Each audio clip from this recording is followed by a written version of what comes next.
Motorola is back in the flagship smartphone game. Do you realize how long it's been? And to be honest, I kind of miss these. You know, it wasn't that long ago that I remember the Moto X and the Droid series being super competitive and unique, and just Motorola in general bringing a certain spice to the high-end flagship game before their absence. But then they didn't make one for a couple years, so they did budget phones for a while, and they dropped a folding phone. But now it's 2020 and they're back with a flagship. So what do they pack in? Well, Snapdragon 865, 12 gigs of RAM, 256 gigs of fast UFS 3.0 storage, and a 5,000 milliamp hour battery. There's a triple camera on the back, headlined by a 108 megapixel main shooter. This thing's got 5G radios, and it's capped off with a 6.7 inch, 90 hertz OLED display that is massively curved around the sides, hence the name Edge Plus. So there's a lot of good things here, but it's far from perfect, and there are some things that are frustrating that sort of feel like come from Motorola being rusty making flagship phones.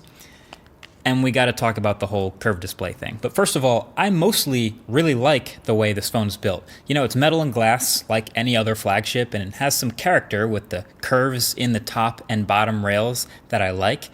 And yes, you're not seeing things. That is a headphone jack on a flagship phone in 2020, one of the last you'll find. Speaker at the bottom that's paired with the earpiece at the top, to my ear gets pretty loud and sounds really good. But what's funny is even as thick as this phone is, the camera bump on the back for those huge cameras still sticks out even more. And since it's off to the side, yes, it absolutely still rocks on a table. Classic. But the one thing I dislike the most isn't the camera bump or the fingerprint magnet that is the back of this phone, but it's because this display, this waterfall display, so dramatically curves over the edges, like the Huawei Mate 30 Pro, it pushes the buttons on the side of the phone back from the center. So they're not in the middle anymore, they're like pushed back even further from the middle where they'd usually be. And also I usually like when the volume buttons are on the opposite side of the phone as the power button, but they're all on one side here. But I guess that's something you can pretty easily get used to. Oh, you know what else I recently noticed? When you shake this phone, aside from turning on the flashlight, it makes this noise. You hear that? So I thought that noise was coming from the buttons like rattling inside the phone, which was like, oh, that's not very good quality, that's not very good feeling, but you still get that noise when you hold the buttons down. Turns out that noise is coming from the giant camera and the optically image stabilized sensor inside the back of the phone here. I verified that because the same sort of system in the Galaxy S20 Ultra also makes this rattling noise. So anyway, it's not an actual fault of the phone. I just felt like pointing it out because I noticed it. These sensors are getting huge. Also, don't shake your phone that much. I missed the Motorola flagship software treatment, like a lot. There's not that many like it, but it's really nice. It's a relatively clean Android 10 with Motorola features added. That's always what I loved about those previous Motorola flagships. If you go back and watch those old reviews, this is almost the same thing. You have the Motorola Actions, the double chop to turn on the flashlight, the double twist to quickly open the camera app, and all that stuff is still here. There's also Motorola's couple widgets, including this time and weather one on the home screen with this weirdly low frame rate animation.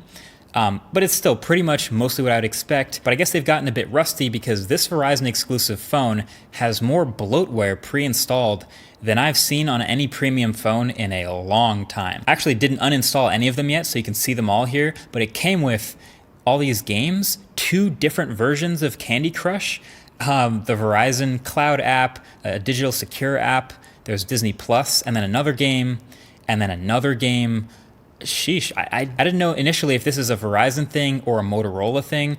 Probably a Verizon thing, but yeah, of course you can just go through and uninstall them all one by one, but it just doesn't feel premium when you have to go through that. Also, one other little thing that doesn't feel flagship quality on this phone is the vibration motor, something that's underrated on a lot of those really good phones. This one has one that's kind of rattly and doesn't feel that great, on par with like $400 phones. I wish it was better. But the battery is one thing I can't complain about though. 5,000 milliamp hours is here. It's a huge sell, and that's a trend I'm happy to see continuing in these flagships, and it's translated well. I was getting regularly 6+ hours of screen on time, which is awesome, and it was lasting through the end of the day with battery to spare, which is what matters. And I guess that makes perfect sense for a phone with a 1080p display and such a huge battery. And there's also wireless charging and it comes with a decently fast charger in the box. The one thing I'd be hesitant about, well, not hesitant really, just to keep in mind is this is a 5G phone. That's one of their main focuses of it on Verizon, which, cool, great. But I'm not in a 5G area. You might have seen my 5G Explain video where I was testing Verizon's millimeter wave 5G. If not, I'll leave it below the like button. But basically, I live near New York City, which is one of those cities that's lighting up with 5G now. But that millimeter wave does not reach here from there. So I've been using this as a 4G phone basically since then. So that means someday in the theoretical future, they'll be lighting up 5G around here, and then this phone will connect to that, and it'll start getting those better speeds, but also that will draw more battery life.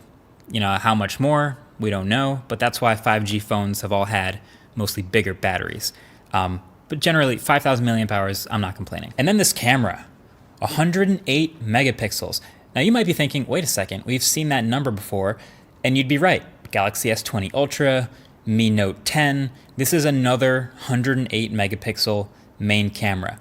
And for the most part, it's pretty similar to Samsung's camera. Matter of fact, the colors are quite nice, and the shots are very detailed as you'd expect. Dynamic range is nice with auto HDR as well. And it's spitting out 27 megapixel photos by default, and basically if you give it a little light, you get good shots. But it struggles again, I have to mention this, with the sensor being so huge and the super shallow depth of field that comes with that, especially with closer up subjects. You've heard me say this before, but sometimes a shallow depth of field looks cool. I've raved about that in the past, but to a certain limit. Look at this photo I took of a sign. It's crazy, it looks normal at first, but the left side of the sign is sharp and in focus, but the right side is a little out of the plane of focus, so it's blurry. Sheesh. Now you've probably heard me talk about this before, but the real problem here is Motorola's viewfinder in their camera app sharpens the crap out of whatever you're taking a photo of. It's like cranked to 100, like that Lightroom clarity filter, or if you just turn sharpness all the way up, it looks like an effect. So the sharpness is exaggerated literally to a point where you can't actually tell looking through the viewfinder if you're nailing focus or not. I took shots like this by pointing and shooting, thinking focus was fine because it was sharp in the viewfinder, but then when I looked at the picture closely and I saw what happened, I had to take it again. And this happened multiple times. Here's a screenshot of the viewfinder of what I'm seeing, and then the photo that I got. And again, when you zoom in a bit, you realize it's a bit out of focus and you have to actually look at the photo to realize and take another picture. You can legitimately actually miss focus if you don't check. Motorola, why are you sharpening the viewfinder this much? You have a good camera, tone it down, relax. But also, I feel like we could use that dual aperture feature again. Anyway, before I rant about this curved screen, let's cool down a bit with a message from this video's sponsor, Honey. So, we're all doing a lot more of our shopping online nowadays. So thanks to Honey, saving money during this process is now easier than ever because Honey is an online shopping tool that will find promo codes and apply them to your cart. So in just a few clicks, you install the Honey plugin in your browser of choice, Chrome, Safari, whatever it is, and then whatever site you're on, your favorite websites, Target, Walmart, Newegg. When you're checking out, this little box drops down and all you have to do is click Apply Coupons, wait a few seconds for it to scan promo codes across the internet, and then watch the prices drop. In case you were wondering, I started using Honey this year and I've already saved money on some of the stuff I'm using to build up this new studio, and I will continue to use it because I need a lot more acoustic paneling, and that's the sort of thing you can save a lot of money on. And Honey has found its over 17 million users, over $2 billion in savings, and it's supported at more than 30,000 different stores online. It's like by not having Honey, you could literally be passing up on free money, and who would do that? It's free, easy to install, takes 2 clicks. So what are you waiting for? Get Honey for free right now, like today, at joinhoney.com/mkbhd. That's joinhoney.com/mkbhd, and thanks to Honey for sponsoring this video. All right, we gotta talk about curved displays. So this phone is of course leaning into it pretty hard. There's some edge display features that'll glow when you get a notification, when your alarm clock goes off, the whole side thing, they really love it. They also named the phone the Edge Plus, but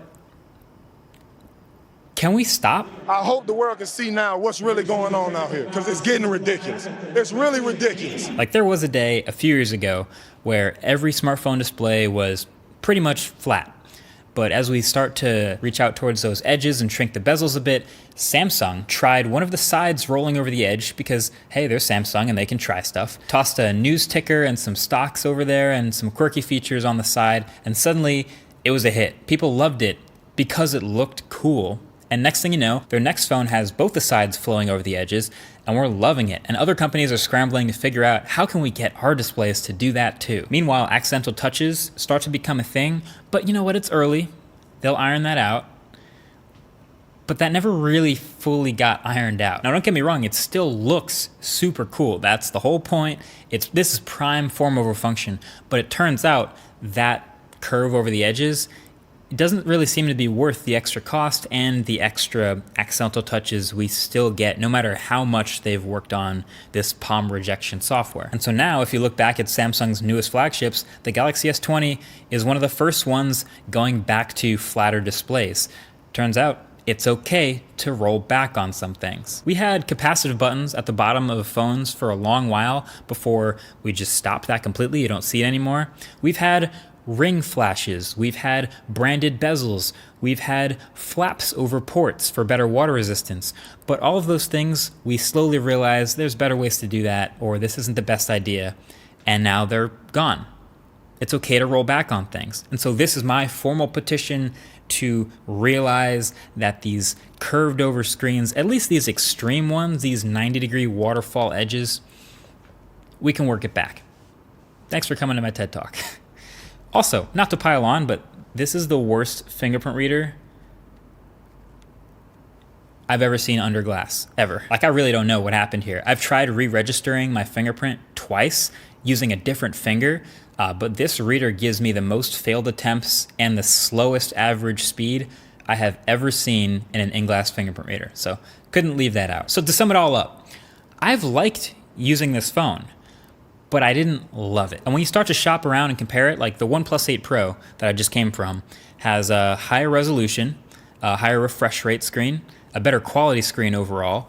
Turns out about the same quality camera system, much faster charging. There's the same specs, a better fingerprint reader, cleaner software, no bloatware, fast software updates, and less of a curve around the screen. So, you know, the smaller battery is maybe the only downside, but what reason is there to buy the Moto for $999? I just think it falls in that category of phones that you'd be okay with using if you got it, but there are other better phones to buy out there. And I think someone's got to say it. It's really just time to be done with those curved displays. And I don't think Motorola's done by any means with trying out flagships. I think they'll be back. At least I hope so. Either way, that's been it. Thanks for watching.